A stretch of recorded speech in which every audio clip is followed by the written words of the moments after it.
to Maintenance with Mike. So this week on Maintenance with Mike, we're going to be making a modification to the front of the tractor to allow it to hang a weight, so that when I take the loader off to put the snowblower on, I'm not doing wheelies, which I'll put a link in my other video that shows what happened when I was loading the snowblower onto the tractor last fall. Also, Courtney from Goodworks Tractors also posted a portion of my video and explained what had happened and some possible solutions. So I'm going to be making a weight hanger on the front that'll sit on this front frame. I'll show you how to do that. It's going to be a little bit custom to my tractor, but I'll show you as well how you can use what I'm building and add one piece to it to be able to stack weights on it that you could buy from Canadian Tire or Walmart or stuff like that, just your standard weights for a gym. So anyway, let's take the loader off and we'll get started making the bracket.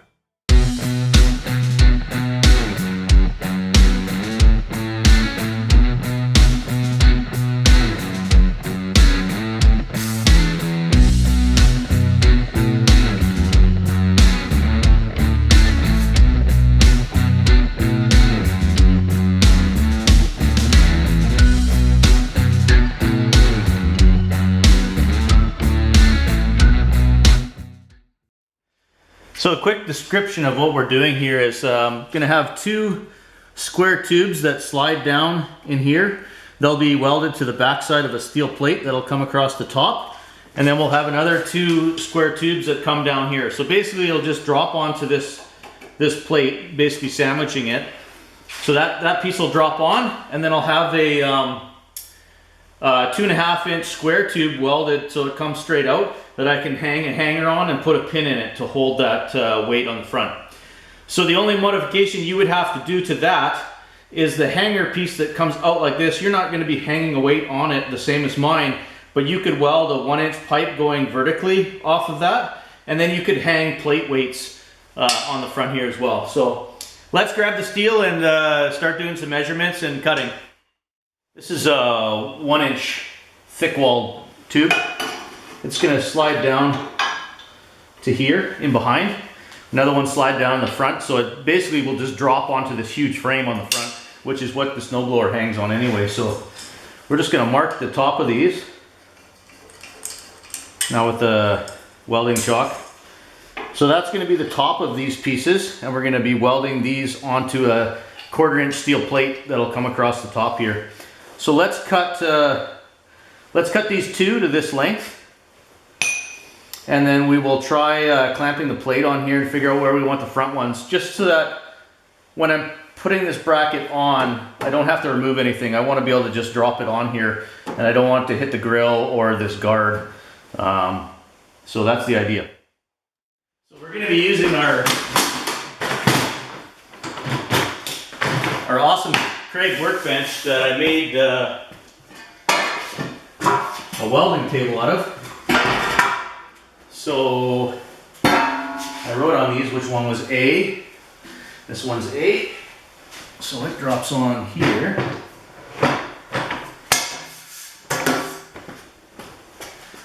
The other one is B. It comes over here and drops on this way. There we are. Okay, so first I want to let you know what you would need to do this project. This is 1-inch OD thick walled square tubing. You would need 4 pieces at least 7 inches long. There's 4 pieces here. This is the 2.5 inch thick walled square tubing that my big weight is going to hang on.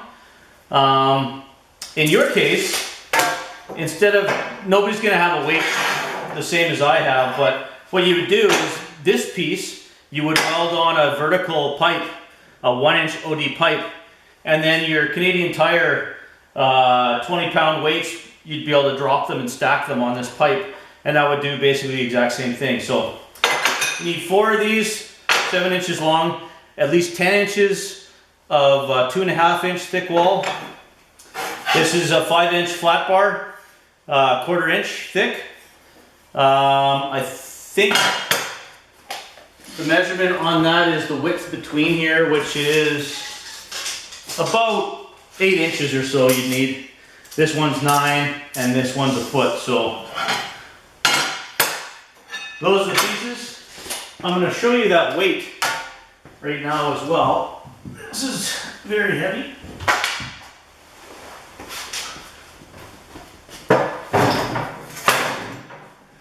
So that's the weight.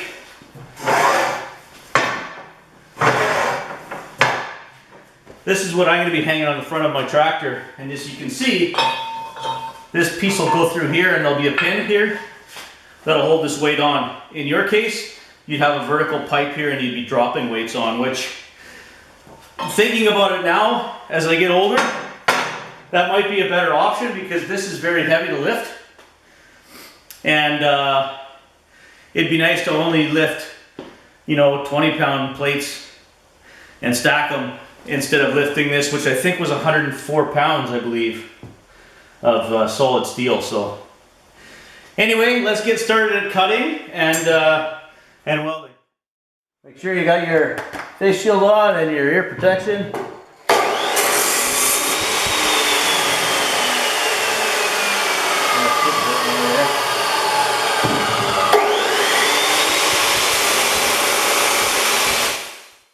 So that plate's going to sit across the top.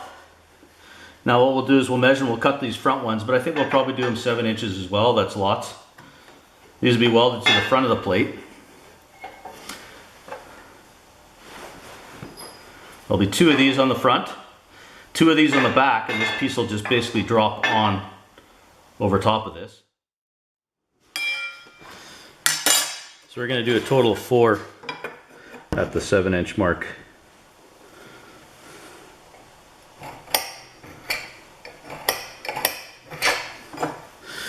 So we'll scribe those, cut these 2. We're going to weld the back ones to the plate first because those are sort of the critical ones that can't really move. And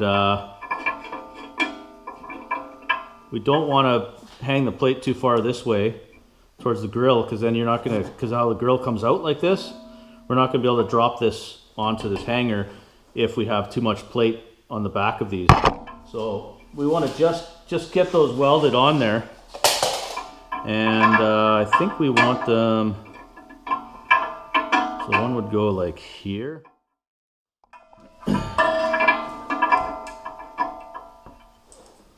So one is going to end right here.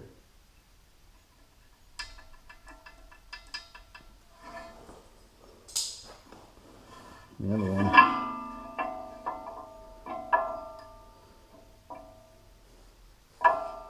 and right here.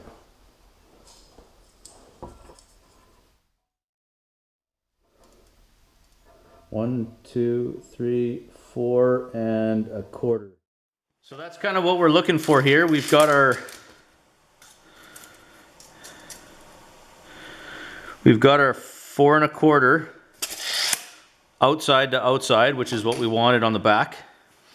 We're going to stagger these ones out a little bit more. They can be farther apart. They can be, a good 8 inches outside to outside, if we wanted. And we've got a 2 1/4 gap between. Now the reason I do this is because obviously I'm going to grind this plate. So now I've got a picture of, we want 7 1/2 outside to outside for these posts, right? We want 2 1/4 gap between this post and this post, and we want 4 1/4 gap between the outside of these 2 posts. Okay, so I'm gonna save you guys the pain of watching me grind all this up and get it ready for welding. We're basically just gonna use a flapper wheel on a grinder and grind where each of these are gonna weld up to the plates, and we'll clean up the burrs on the ends and that, and we will then tack it and try it and see how it fits. Okay, so when you want to get, once we've got the measurements, I actually scribed all these measurements with carbide scribe, So once we've got the first one placed, ready here to tack, we've got a magnet on this side holding it vertically this way, and we've put a level on this side and shifted it in the magnet until the square is sitting flat. So now we know it's square this way and this way. So what we want to do is we're just going to tack this side and then tack this side, and then when we go to weld this, so when you run a weld all the way down this side here, it's going to pull the top of this piece that way. So what we're going to do is we're going to weld this side and then we're going to weld this side right away. So weld, weld. And that'll, as this one's cooling and you're welding this one, it'll tend to make it stay more vertical than if you were just to weld this side or a full piece on this side. It's going to pull the thing this way. And once that cools and you weld this side, more than likely it's not going to pull it back. So we're just going to tack these for now and make sure this plate fits. But then when we go to do the full weld, you'll see I'll weld here and then here right away. And then I'll weld here and here right away, so that it evens out and doesn't pull one way. So, okay, so we've got the gas turned on. We're going to fire up the welder. We're connected to 240 volts. Now with the Miller Multimatic 215, so you basically use this to change your on MIG steel C25, which is 75-25 gas, and obviously you can toggle through these processes between stick and TIG, and yeah. So anyway, as you change the thickness here, it automatically gives you the middle point of each thing. So if we go to 1/4 inch and we want the wire feed speed increased a bit, you just turn this dial. And if you want a little bit more juice, you can turn this up. But it basically takes you, that little target symbol is the center of this setting. So we're going to set it to 1/4. We want it a little bit hotter than normal because I want to make sure this gets good penetration. Wire feed speed, we want to slow that down a little bit and just get it good and hot so we get good penetration on that. And I think that's where we're going to try tacking from this point. We may have to do some fine adjusting, but this is pretty much what we're going to go with.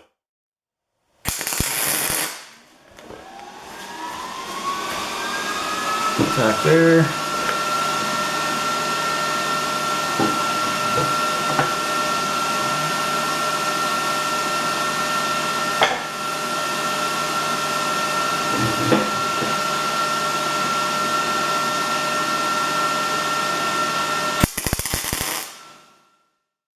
See how much we're out, eh? So we got to tilt this back on the magnet, which is sometimes difficult to do because the magnet is so strong. But we want to make sure that this is straight vertical both ways.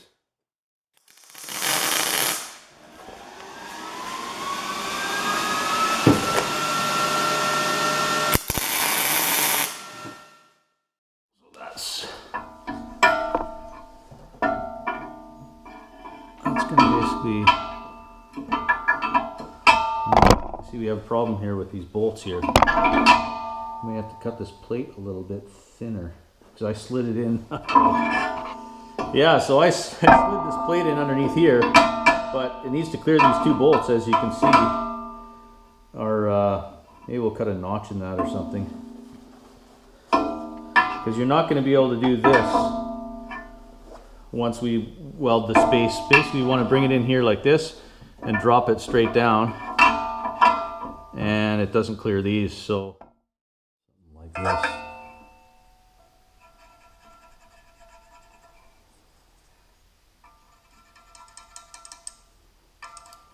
How far in do we have to cut the bolt?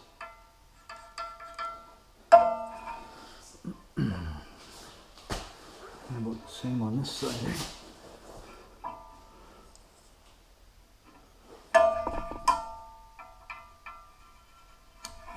Okay, let's cut these two edges off here.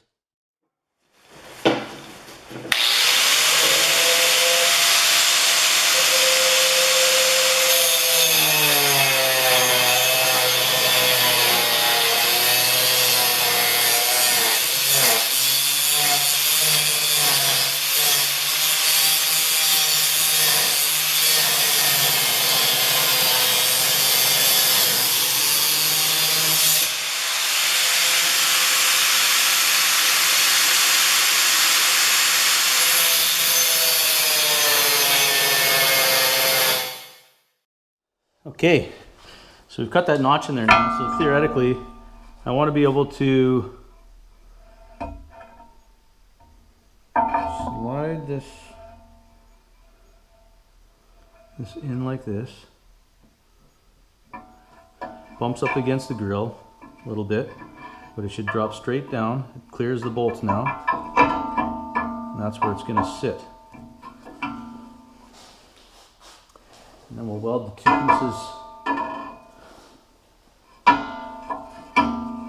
two pieces tight against this at the front, so this can't move because it's sandwiched on the plate here, right?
So the idea is that you can basically just slide this in, clears everything,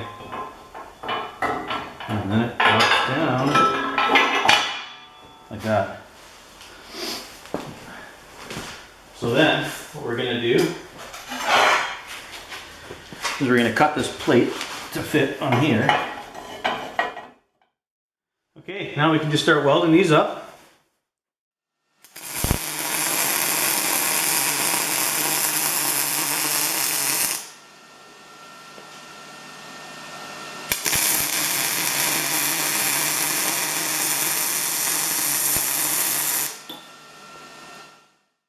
Okay, so what I did here is I welded these all the way around because I wanted to get some weld on there. And what I've done now is ground out like a 90-degree space here. So what's going to happen is these plates now can slide all the way up. It can be welded in here, it can be welded across the top, it can be welded in here, it can be welded on the inside of here and up these posts as well. So that's going to make it really strong. And then what we're going to do, so basically I'm going to cut this plate off here. I've got another plate here that I'm going to cut. And then the leftover piece from here, this gets welded on like this. And then we're going to weld a 45 down to this plate. Well, obviously this has to get cut as well. It's too long, but that's kind of where we're getting to here. So let's cut these plates now. Okay, so where we're at right now is I've got to cut this still, but here's our plate. One plate's going to slide up here. The other plate is going to go across here like that. Okay, there you can see we've cut the 245s. I've cut this to the 10 inches that we need so that we can drop a pin in here once the weight's on, so that the weight doesn't slide off the front. Basically just need to clean up all these areas so I can weld these 45s.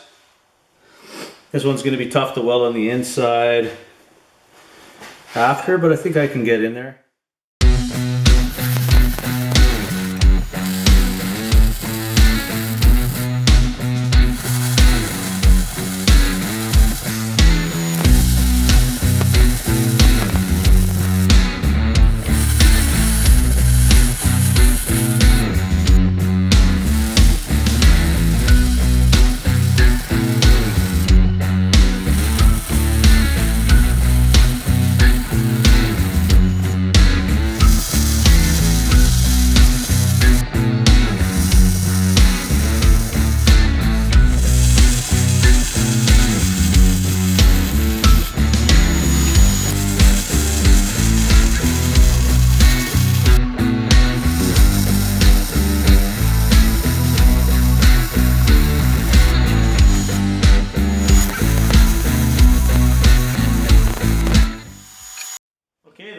truth.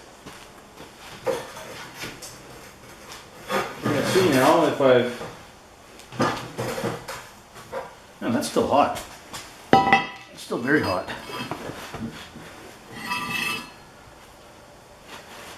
I'm gonna see if I've got this right.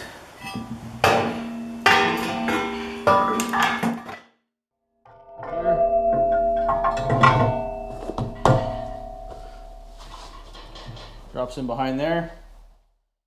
This big nasty heavy thing now has to go on this water. So let's do that now. Make sure that works. Oh, that's heavy.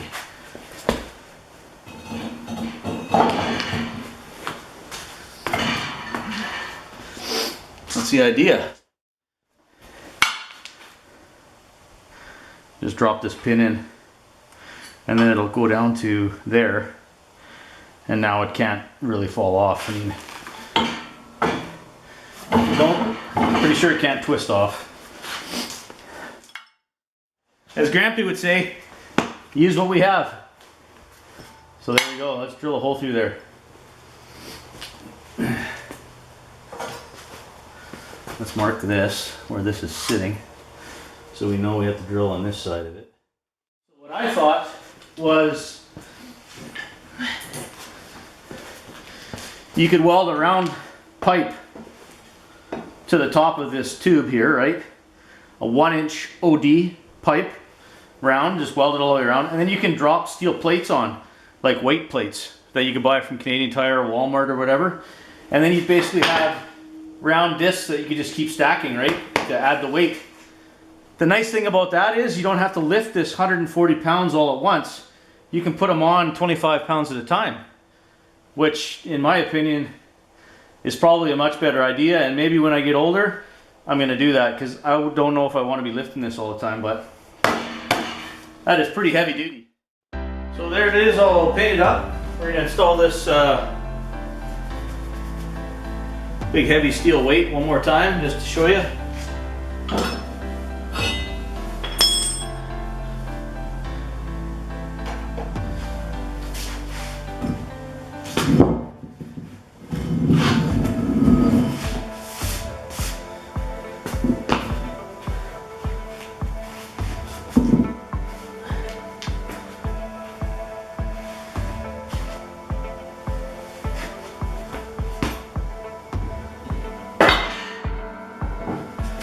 There we are, it's in, pin in. That's 320 pounds on the bracket now, basically. Hey, thanks again for watching another episode of Maintenance with Mike. First and foremost, I want to thank all of my new subscribers and my continued subscribers for encouraging and supporting Maintenance with Mike. We've had an increase in subscribers in the last little bit. I encourage you to continue to share these videos with your family members or friends. If you like the content you're seeing, that's awesome. I'm glad you're enjoying it. So that is installing a custom bracket on a Kubota BX, so that when the loader's removed, you can drive to where the other attachment is that you need to connect to. So in my case, I have a fair bit to travel, and like I said, I had a previous incident where I was backing out of a sea can and I had no weight on the front, and the tractor went up and landed, basically wheelied onto the to the backhoe. So I'll put links in those for those videos as well. So this is the solution. This is going to solve the problem. Thanks again for watching. I appreciate it. We'll see you on the next one. Cheers.